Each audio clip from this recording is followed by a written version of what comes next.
السلام علیکم دوستوں، صرف دو لوگ مقدر والے ہوتے ہیں، ایک وہ جنہیں وفادار دوست ملتا ہے اور دوسرا وہ جس کے پاس ماں کی دعائیں ہوتی ہیں۔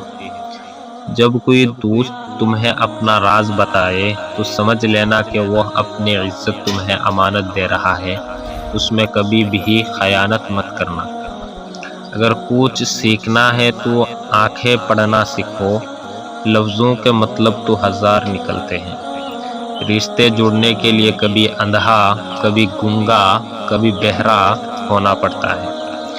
دنیا کی سب سے بڑی کمزوری شرافت ہے، جس کا فائدہ اکثر کمظرف لوگ اٹھاتے ہیں۔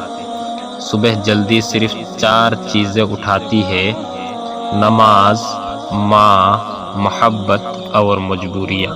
السلام علیکم۔